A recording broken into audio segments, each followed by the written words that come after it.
네, 이제 피아노에 대해서 훨씬 더 자세하고 깊은 내용에 대해서 얘기해보려고 합니다. 제가 다행히도 이 스타인웨이 피아노를 갖고 있어요. 스타인웨이 피아노가 다른 피아노와 다른 특징 같은 거 말씀해 주실 수 있을까요? 그냥 간단하게 설명드리면 단순히 보면 악기는 소리나는 기계장치일 뿐이에요. 소리가 나면 사실은 기능은 충족한 거예요. 근데 음악이라는 사람의 감성을 전달해야 되는 거잖아요. 그래서 스타인웨이는 정말 눈에 보이지 않는 뉘앙스를 표현하기 위한 무언가들이 집중적으로 투입됩니다. 그래서 이 브랜드 저 브랜드 가격 천차만별이거든요. 너무 많지요. 그런데 왜 굳이 얘를 선택해서 꼭 연주를 하느냐? 내가 눈에 보이지 않고 내가 손에 잡을 수 없고 내가 표현하기에 힘든 무언가를 얘가 표현해주는 게 있거든요. 그러면 그 눈에 안 보이는 것들이 어떻게 형성됐냐? 그건 지금부터 말씀드리겠습니다. 네네. 자, 연주를 하고 있습니다. 소리 들려요?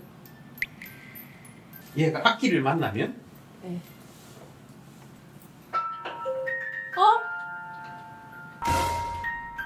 와, 소리가 안 나왔다가 한에 나오면 소리가 나요. 너무 신기해. 이게 뭐예요? 이게 이게 연주자들이 생각하는 나의 정신이고 철학이고 나의 테크닉이라면 이게 어떤 악기를 만나냐에 따라서 울림이란 걸 가지는 그래서 스타인웨이는 연주자의 생각을 가장 잘 울림으로 전환시켜주는 악기다 라는 말씀을 드리고 싶습니다. 그러면 다른 피아노와 다른 무언가가 있느냐? 모양은 같은데 제작 방식이 완전히 다릅니다.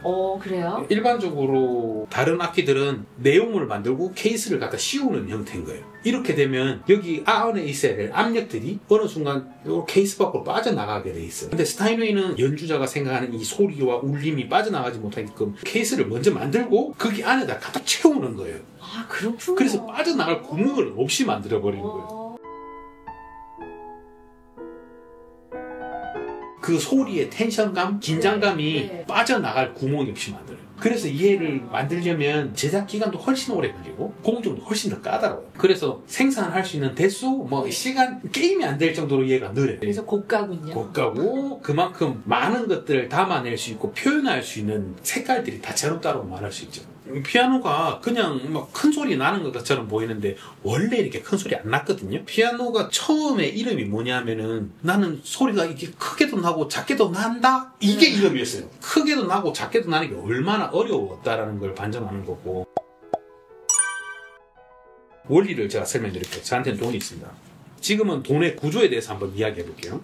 얘가 한 몇 그램 정도 될까요? 한 1g? 안 될 것 같은데. 안 돼. 근데 얘를 이렇게 어떤 구조를 만들면 1g도 되지 않는 게 최신 아이폰 맞으면 아플 것 같은데 한 200g은 될 것 같은데 얘가 이렇게 구조를 만들면 올라갈 수 있어요. 1g도 안 된 애가 자기 무게 200배, 300배를 견딜 수 있어요. 구조라는 원리는 아주 간단한데 적은 힘으로 더 큰 하중을 분산해서 더 큰 힘을 낸다는 거거든요. 단순하지만 이런 구조를 처음에 접목시켜서 만들었던 기계의 힘을 빌린 악기라는 거예요. 그게 처음에 1700년 초반에 크리스토포리가 만든 피아노 포르테, 피아노의 첫 출발이 되고, 그런데 피아노 첫 출발했는데 세상에 제일 빨리 피아노가 이거 떡 하고 안 만들어 한 사람이 크리스토포리예요. 자기가 만들어 보니까 크게도 작게도 돼. 그런데 크게도 작게만 돼 보니 얘가 조절이 안 되는 거예요. 뭔가 컨트롤이 잘 안 돼. 그래서 이게 힘들어서 그만뒀어요. 근데 그걸 독일의 실버만이라는 사람이 크게도 작게도 되는데 그거 잠깐만 이렇게 하면 살짝 조절할 수 있지 않나? 하고 조절할 수 있는 다른 부수적인 장치를 살짝 갖다 붙여요. 그러다가 그 뒤에 이제 또 스타인이라는 악기 제작자가 있어요. 이 사람이 그럼 여기다가 해머 이탈 장치라는 걸 조금 더 균일하게 해서 제어를 좀 해볼까? 해서 이 힘을 제어하는 기계 장치들을 조금씩 갖다 붙이기 시작합니다. 그러면서 피아노에서 표현되는 표현력이 조금씩 성장해 나간 거예요. 이 모든 게 연주자 손끝에서 나온 게 아니라 연주자 머리에서 나오는 상상한 소리들이 악기의 어떤 디테일이 변하면서 이게 표현되고 안 되고가 결정되고 그렇게 하면서 피아노가 발전했어요. 참고로 말하면 모차르트 같은 경우는 1782년도에 안톤 발트라는 사람이 만든 악기를 샀는데 그 악기에는 뭐가 달려있었냐면은 속도가 빠르게 툭툭툭 움직이면 제어를 해주는 제어 장치도 필요하겠죠. 빨리 와야 되니까. 그죠. 안톤 발트 피아노에는 그 백책이라고 하는 기계적인 제어를 해주는 제어 장치가 하나 붙어 있었어. 이걸 삽니다. 이제 레오폴트 모차르트가 아빠 모차르트가 그 아들 모차르트를 방문했는데 아빠 모차르트 편지가 가관입니다. 야야 이거 봐라, 우리 아들 모차르트는 내가 온 지 2달도 안 됐는데 지 피아노를 12번도 더 갖고 나가서 막 연주한다고 돌아다닌다라고 편지를 쓴 게 있어. 그게 뭐냐면 모차르트가 안톤 발트를 피아노를 사고 난 다음에 자기 머리에 싸우게 상상하던 게 안톤 발트 이게 제어력이 확실히 있는 피아노에서는 구현이 되니까 여기서 상상을 하고 여기서 작곡을 하고 그리고 공식적인 초연할 때도 이 악기를 들고 나가고 공식적인 모든 연주 행사에 이 악기를 들고 나가요. 다른 악기는 안 되니까. 안 되니까. 그걸 어떻게 설명하냐? 자, 안톤 발트의 이 백책이라는 게 이거거든요. 얘가 동작이 둔하다 가정해 놓을게. 네. 뭔가 동작이 절도가 없어. 제어가 안 되죠. 근데 안톤 발트의 피아노에는 이 기능이 섬세했거든요. 그래서 자기가 하고 싶은 대로 되는 거예요. 악기는 연주자가 상상하는 소리가 표현이 되냐 안 되냐의 차이인 거예요. 너무 속이 다 시원한 신기한 얘기였습니다. 선생님, 피아노 안에 부품이 몇 개나 들었을까요? 건반, 네. 건반 플러스 핀 230개. 네. 그 다음에 현 곱하기 3개, 아유, 어떻게 되냐. 그렇죠. 피아노 안에 총 들어가 있는 부품 수가 12,000개 정도 되거든요. 12,000개? 네. 근데 건반에 들어가 있는 개수가 대략 건반 하나당 한 100개 정도 부품이 연결되어 있어요. 건반 하나당? 건반 하나당. 그리고 그 하나를 누르잖아요? 나는 하나의 동작을 했는데 이 안에서는 10개의 복합 동작이 이루어지는 거예요. 10개의 동작들이 상호간에 잘 조합을 하면 정밀하다고 해요. 누르고 이 해머를 움직이는 거, 무게를 이동시키는 거거든요. 맞아요. 무게를 이동시키는 건 정밀하다고 하지 않아요. 섬세하다고 해요. 거리가 이렇게 탁탁탁탁 맞는 건 정밀하다고 하는데 무게가 그냥 이동하는 건 섬세하다고 해요. 그 섬세하다는 표현은 굳이 말하면 무게 중심의 자연스러운 이동. 그래서 피아노에서 이게 걸림없이 네. 이게 최고로 따지는 거거든요. 네. 그걸 위해서 필요한 부품이 100개. 굳이 필요 없는데 동작을 더 세분화 나눠놔서 그 거침을 상쇄시키기 위해서 10개. 예. 가 필요. 스무스하게 하려고. 그쵸. 아, 100개까지는 몰랐어요. 스무스하게 움직이는 그 구간에 가장 이상적인 저항값이라는 게 있거든요. 그 저항값이라는 걸 민감한데도 쭉 반응하게끔. 네. 스타인웨이가 가장 이상적으로 잘 세팅하고, 근데 문제는 뭔지 알아요? 스타인웨이가 오래되면 뚝 같을 때가 있어요. 왜냐하면 너무 민감하게 반응하니까 외부 환경에도 민감하게 같이 반응해버리는 거예요. 아, 알아요, 뭔지. 그래서 스타인웨이는 좋은데 이 좋은 걸 지키기가 너무 어려워. 맞아요. 근데 다른 브랜드의 악기들 있잖아요. 아무리 내가 뭔가 표현하고 싶어도 잘 표현이 안 돼. 잘 안 돼요. 근데 밖에 눈이 오든 바람이 오든 춥든 덥든 잘 견뎌. 왜냐하면 애시당초 변화하지 않게끔 세팅을 했거든요. 그래서 섬세하고 잘 반응하는 악기가 연주 한 번 할 때는 정말 좋거든요. 근데 일반적으로 유지하기는 정말 어려워요. 맞아요. 진짜 까다로워요. 맞아요. 그래서 진짜 스타인웨이 같은 경우는 만드는 것보다 지키는 게 훨씬 더. 피아노의 튜닝은 네. 다른 악기의 튜닝과 좀 다르잖아요. 많이 다르죠. 피아노의 튜닝에서는 음정을 같게 만든다라는 게 일단 첫 번째 네. 목적인데 그게 다는 아닌 것 같아요. 네. 피아노가 만약에 현악기다라고 가정을 하면 그게 맞아요. 네. 근데 피아노는 현악기인과 동시에 타악기를 같이 쓰고 있거든요. 줄을 가지고 있어서 화성이 중요한데 화성보다 맞을 때 그 텐션이 훨씬 더 중요한 악기가 되어버렸어요. 너무 많은 조합들이 있다고 생각해. 편안하게 해서 좋을 수도 있고 아그레시브해서 더 뭔가 표현력이 커질 수도 있고 더 많이 과장해서 네. 그 무대에서 더 빛나게 할 수도 있고 네. 그리고 그냥 더 작게 해서 편안하게 만들 수도 있고. 네. 아, 정말 조율이라는 직업 매력 있는 것 같아요. 네. 기계적인 것에서 벗어나서 아티스틱한 영역까지 올라오는 것 같아요. 네. 이 피아노 조율 일은요 사용하는 사람이 전문가네. 벌써 30년 40년 나는 5살 때부터 쳤어.